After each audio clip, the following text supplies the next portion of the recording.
don't take life too seriously because you'll never get out alive. It's very true, you know. You're never gonna get out alive, so have some fun while you're here. I read that you were actually supposed to be in college and you moved to LA without your parents knowing. Is that true? I was supposed to be at Kwantlen University in British Columbia, Canada, and I did go there for 45 minutes and said nope, and I left. I moved to Los Angeles to get into improv comedy. I just thought, I'm gonna go do this thing, and I'm gonna give it a year, and if it works, great. If it doesn't, I'll go back to school, get a degree, and go join the workforce. Did your parents find out when they saw you on TV, or did you? No, it was about 6 weeks into my trip in Los Angeles, and I called them and said, hey, I'm in Los Angeles, I'm not in school. My father hung up on me, and then my mom called me back, and she was always kind of the voice of reason, and then, my father sort of came around.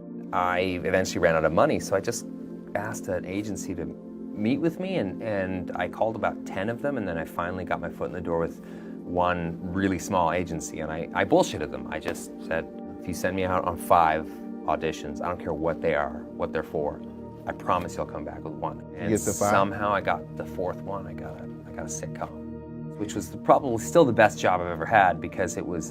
The residuals? No, it had nothing to do with money. The best job I've ever had because it was a live audience. It was like kind of what I wanted to be doing anyway, which was improv comedy and that kind of stuff. It was a live audience that would pour in, and then, this sitcom world is about a 6 or 7 or 8 month at most job a year. I mean, you finish your season and then you're free.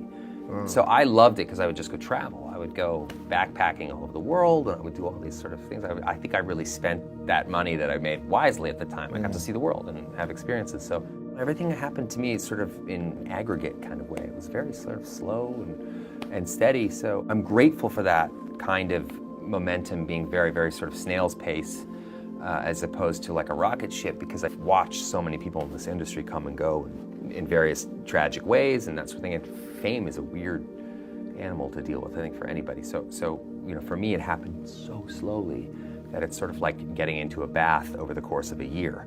You're not going to get shocked by the water, be it cold or hot. You're going to, you're going to just immerse yourself in a way that's really, really slow. So most people aren't really offered that. Everything's all or nothing in Hollywood. It's either you're the biggest star they've ever seen or you're done. Yeah. I somehow found that. I got lucky and found that weird sort of middle ground where I was able to kind of just slowly build my career.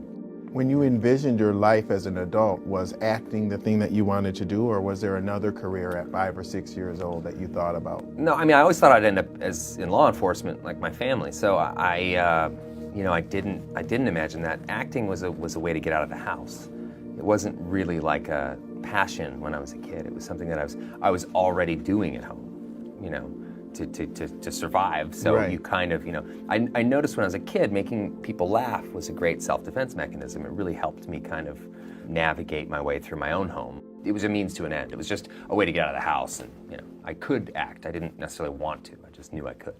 Well, what was it like in high school, the fact that you were doing this acting? How did your peers perceive that? I hid it largely in high school. Then I never celebrated. It was always something I kind of really tried to keep as quiet as possible. For me, high school was a situation where the more invisible I was, the more kind of happy I was. So I just wanted to get through that shit show and go live my life. And a lot of the stuff I did was shown in the United States, but not necessarily shown in Canada. So I could kind of get away with that. You're the youngest of 4 brothers, including a couple who became cops? My dad was a cop as well. Okay, so how did you stay alive as the youngest of 4? You get by on your wits. That's how you do it. You don't get by on your fists. So, it was kind of a rough household. I was less like the youngest brother, but more like a moving target. Okay. It was a lot of that stuff. We're all super close now.